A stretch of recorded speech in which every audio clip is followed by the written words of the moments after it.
Please, give me a break.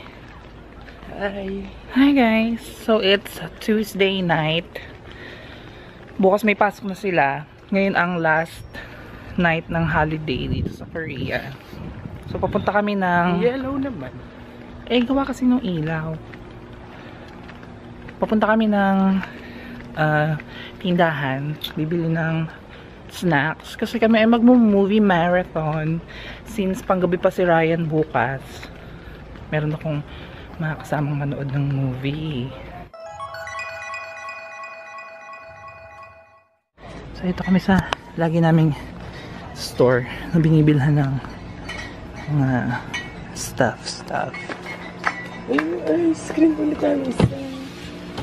Ayaw mo ba yung may flavor? Ayoko. Tsaka ito para sa isang araw. Hindi na tayo babalik.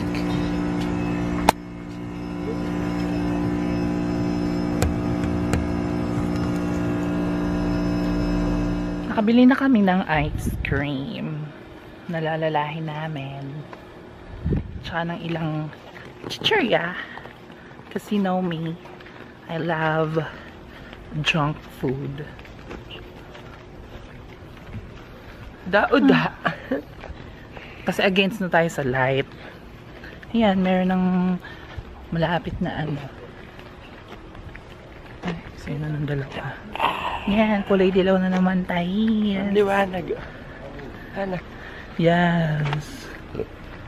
Movie marathon na kami. Well, hindi, magsasalang muna pala ako ng labahin ko bago kami manood ng movie. Ito ang aming lalalahin. Eating. Ice cream, at mga chichirya at soft drink.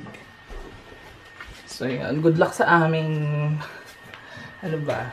Good luck sa aming kalusugan. Puro hindi mga healthy yung pinakain namin. So magsasalang muna ako ng damit.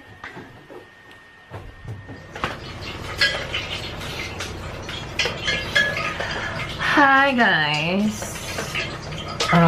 It's Wednesday night. Nagpunta dito si Lola. Si Lola yung ano matawag kay Lola?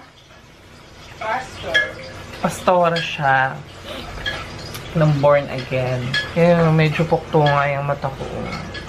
Kasi naiyak ako kanina ng bonggang-bongga. Kasi doon sa pinreach niya, laging sinasabi sa mga nagtatanong sa akin kung anong religion ko. Sinasabi ko, I'm a Christian. Pero, I am not. May pinabasa siya sa amin. Yung Ezekiel nga ba yun? Chapter 37. Ezekiel. Chapter 37, verse 1 to 10. Yan yun. Na parang, it struck me kasi ano nga parang although I know words of God, some words of God, pero I'm still a dead bone kasi ano yun, parang wala akong connection kay God. Although alam ko yung words of God, pero wala akong connection sa kanya. Kumbaga parang alam ko lang pero hindi ako ganun connected. Oo, ka-connected. Wala akong ganong kalakas na faith kay God. Kaya yun, na parang medyo tinamaan ako kanina. And iba yung iba yung naging dating nun sa akin. Parang realization ba?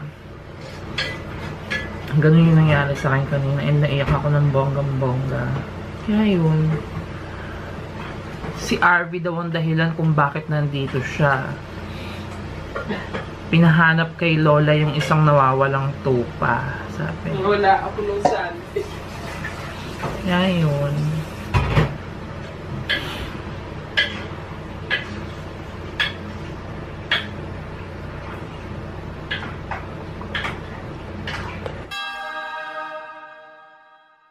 Good morning guys. It is 7 AM and hindi pa ako natutulog kasi night shift ang lola nyo. kahit alam pasok. I'm watching some music videos. Pentatonix. Can't Sleep Love. And yeah, medyo parang super oily ng face ko. Actually, that's moisturizing cream yung ginagamit ko lately. Well, actually, I'm not using this one, but kasi kay RV to eh. Pero meron ako dyan sa bag ko na yung nasa pack. May kamahalan siya. Binili namin to. Actually, bumili ako nito. It's worth 65,000 won. Yan. Tingin na lagyanan.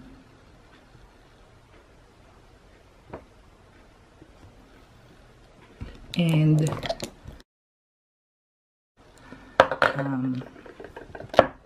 that's what inside. Yeah, meron siyang parang mga gold. Basta parang meron siyang mga ginadgad na gold. Kaya yun. Medyo may kamahalan siya. Yung ginagamit ko na ito yung nasa ano lang, nasa pack.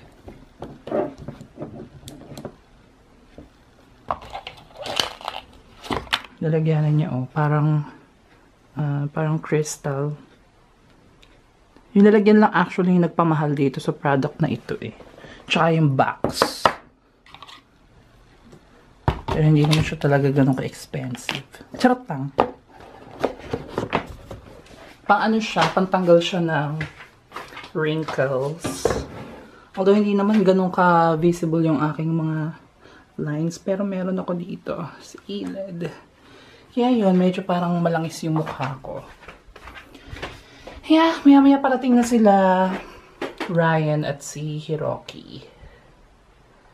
Kaya yun, matutulog na ako maya-maya pagdating nila. Actually, nag-i-import ako ng YouTube music to my mobile phone para mapag-aralan ko yung mga music na meron sa YouTube and magagamit ko siya as background music sa aking future vlog. So, yun. Ayan, ito pala. Ayan. Aking mga device. Nagkalat.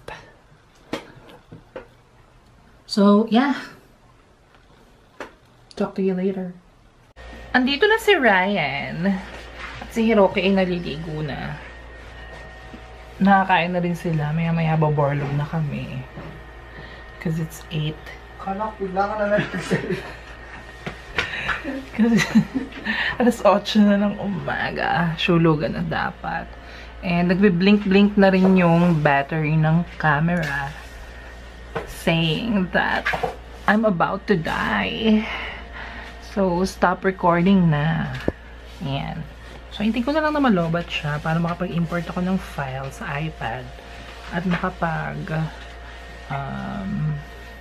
tawag doon, makapag-edit.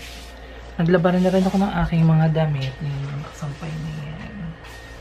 Those are my clothes. Habang nag-iintay ng RF, nanonood ako ng vlog sa YouTube. Dami ko mga napanood na vloggers kanina. Kaya yun, babay na muna. Thank you for watching my videos and I will be in the Philippines really, really soon. Bye!